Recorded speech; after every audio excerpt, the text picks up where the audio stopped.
Hello, I'm Jim Breckenridge. I've got the pleasure today to be here with my friend and colleague Byron Bland, who has been the Associate Director of the Stanford Center on International Conflict and Negotiation. I think we talked this morning, Byron, about a good bit of the work you've been doing. You've worked for more than 25 years, in their 40 years with Stanford, in conflicts all around the world. Could we start just by talking about the sort of conflicts you've been involved with? Certainly. Thanks for having me here, Jim. Yeah. I began about 25 years ago working in Northern Ireland with a Jesuit colleague, and we began to try to do what is normally called second-track diplomacy, which is to engage in the different discussions that take place behind closed doors and off the major scenes, oftentimes with the lieutenants of leaders. And so our work began by seeing what sort of conversations we could arrange in a time when it was the ceasefires hadn't yet happened in Northern Ireland, but they were on the horizon. And then often the short period of time after that as to how you could then move the process forward in the wake of the ceasefires. But I think our work in Northern Ireland really took off when we did a project with a group called Community Dialogue. And that was funded by the Hewlett Foundation. Right. And it was, what was the relationship of grassroots dialogue to political and social reconciliation? Community Dialogue was a group that grew up in the wake of the ceasefires and moving toward the Good Friday Agreement. We recognized that whatever the politicians came up with, there weren't the relationships on the ground to sustain an agreement. And so Community Dialogue was a network of people who were engaged in conversation across the violent interfaces of Northern Ireland. And the project was to look at, if we paired those experts in practitioner with experts in research on conflict, what would the conversation look like? And if the practitioners knew everything that researchers knew, what would they think was interesting? And if researchers knew everything that practitioners knew, what would they find interesting? And that kind of guided our discussion and interaction over about a 7 or 8 year period. And the real breakthrough we came up with was what we call the 4-question framework. Right. And what we would now say about it is the 4-question framework gives shape to the relationships you need to reach agreements. That it's not, as most people presume, that it's agreements that make for peaceful relationships. It's actually the reverse of that, which is peaceful relationships make agreements possible. And so how do we give shape to those peaceful relationships was our focus. And we discovered the importance of that 4-question framework for asking a very difficult question, which is, well, what in the world do you mean when you say peaceful relationships? Before we go through the 4 questions, because I think that's an important thing to do, have the lessons learned been lessons learned from the Irish situation and the evolution of the Troubles and its leading up to the Good Friday Agreement, or have you done this in other parts of the world as well? Yeah, it was obviously grounded in our interaction with them. But the framework we brought to it was to look really at 3 conflicts. In the late 80s, if you had asked an academic, what are the most 3 intractable conflicts in the world, they would have told you Northern Ireland, the Israeli-Palestinian conflict, and South Africa. And so we looked at those 3 relationships as we developed this framework, but most of it was grounded in the Northern Ireland conflict. It's quite interesting that I've worked now 15 years in the Israeli-Palestinian conflict, and that involvement began because I wrote a paper for our conversation called Creating a Political Language for Peace, which is when I first identified the 4-question framework. And I didn't want to say that this is you. So I illustrated it with the Israeli-Palestinian conflict. And an Israeli and Palestinian got a hold of the paper and thought it was actually about them. And so asked us to become involved with them on the basis of that question. I see. So that I think it does, it's broader than that, and what we think that we've done in many ways is extract the kind of generalizable principles and learnings that you could gather from the Northern Ireland conflict, particularly as they bounce off these other two. But we find that people are using them in a variety of situations. You know, one thing that comes to mind when you mentioned the papers, in my opportunities to work with you, I've noticed an interesting thing about that, partly because of our time together in Belfast. Right.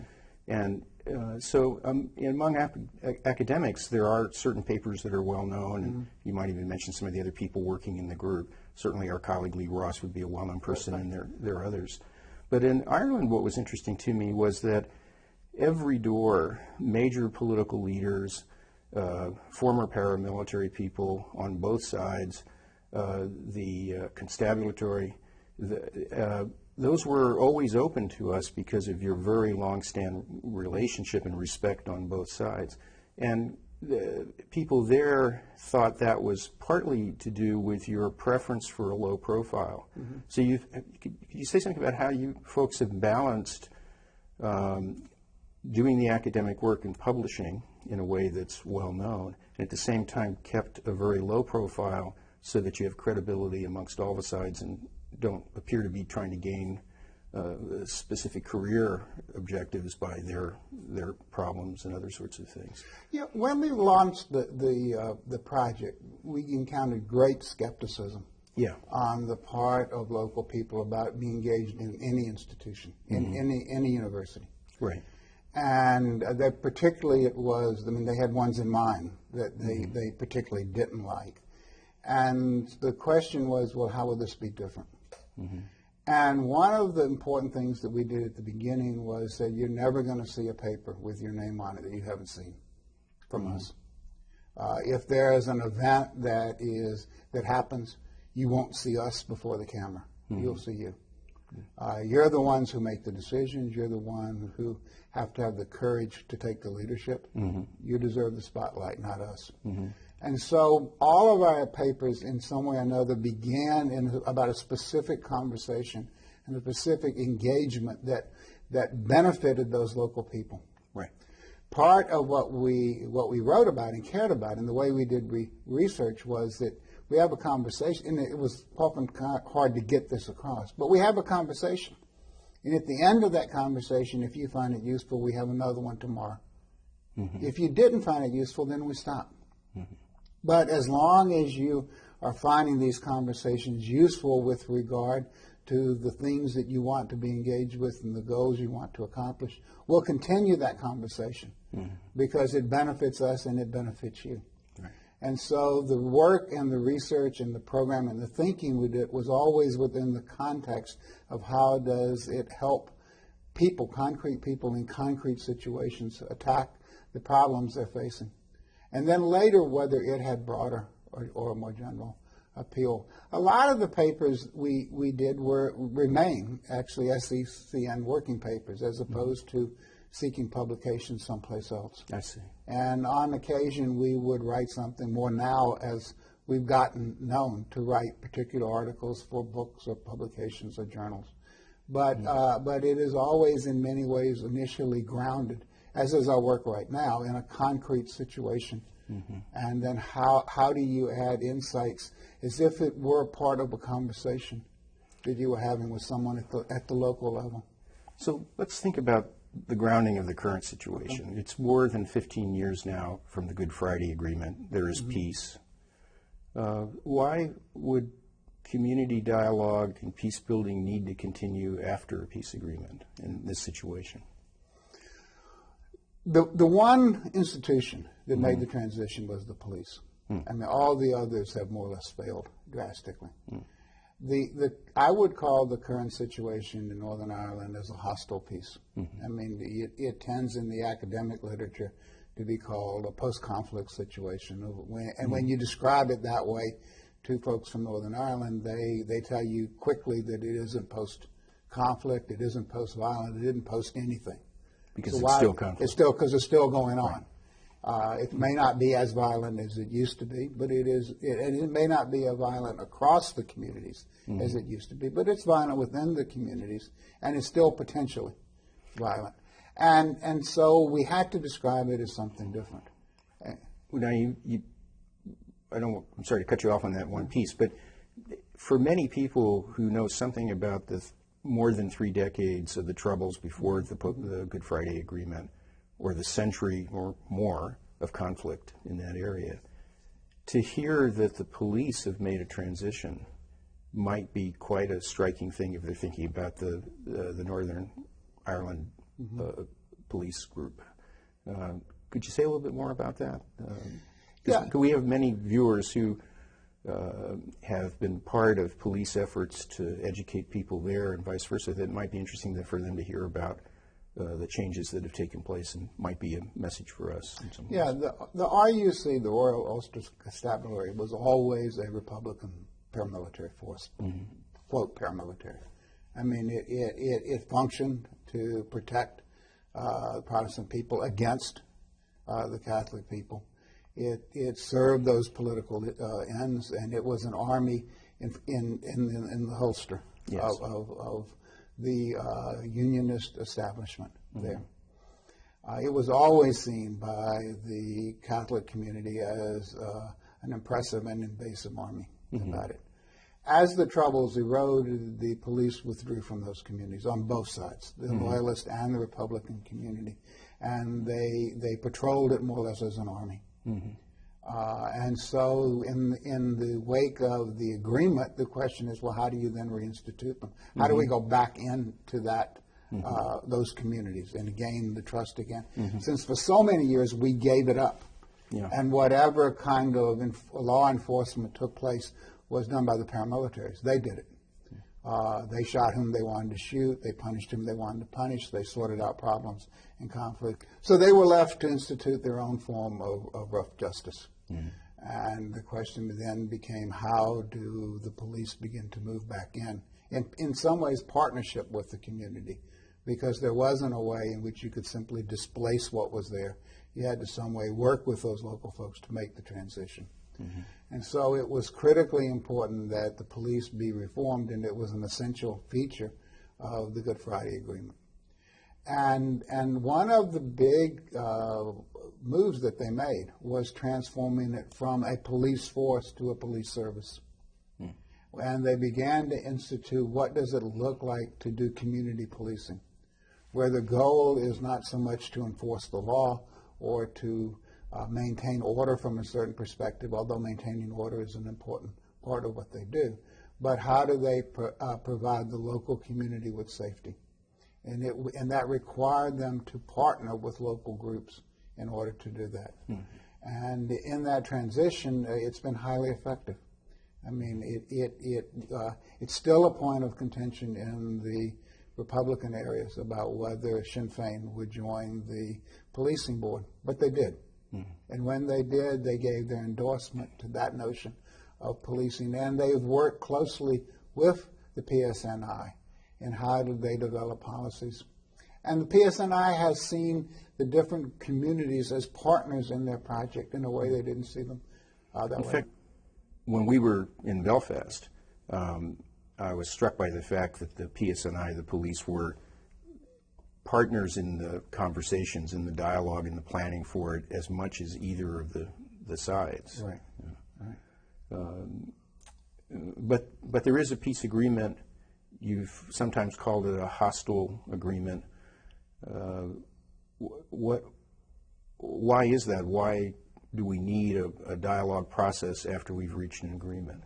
There's a very insightful little clip that I got off of a NewsHour presentation on, I think the title was Religion and Conflict or something about that. And they were interviewing couples in the marching season in Northern Ireland, in which there are often orange parades. They sometimes, vast majority, go off peacefully. There are a few that are very contentious, and because they involved even marching in or around Republican areas, and that's seen as a demonstration of triumphalism it's seen by the lawyers always as preventing us expressing our identity, and you're at a zero non-sum situation. And these are events that take place on either side. Each side has some celebration. Well, the celebrations tend to be the marching of the Orange Order or the Orange Marches, and then the other side's response is rising up against that to oppose it. So I actually once wrote a paper called Marching and Rising, and the kind of ritualized encounters they have around those parades situations. But in this particular instance, they're interviewing this company. It's 8 o'clock in the morning. It's cold. You can look out. The wind's blowing. It's freezing. It's probably you want to be someplace else. And she kind of gets this quizzical look on her eye toward the end and said, well, wouldn't you rather be at home eating breakfast or reading the paper or sleeping or something, other than this? Why are you out here? And I thought it was very instructive that the woman who responded pointed. And she pointed and said, it's because if we don't, they will take over. And as soon as I saw that, I said, if you understand all that went into that statement, you understand all you need to know about the conflict in Belfast and the conflict in Northern Ireland, that unless we prevent them, we're going to get a future. They're going to take over. And when they take over, we're going to get a future we couldn't live with. And so that pointed to me to what I thought was the core question, which is what happens to me if they get what they want. So this is part of the 4 questions? Or? This is actually the question that sets the 4 questions up. So that in some ways it's a 5th question. But it's the question that answers what's the state of relationships. And what we're particularly interested in is whether they're enemy relationships or not. And in enemy relationships, we define them as someone thinks that the other side is seeking their destruction. If not individually, then communally, collectively, culturally. They're about my destruction. If they get what they want, they would destroy me. I see. And so my only response to that is to check them at every move. My future existence, my existential existence, only happens if I check them at every move that they want to make. And so even the smallest conflicts become about my existential existence. And I'm doing nothing more than at every point in preventing them getting what they wanted.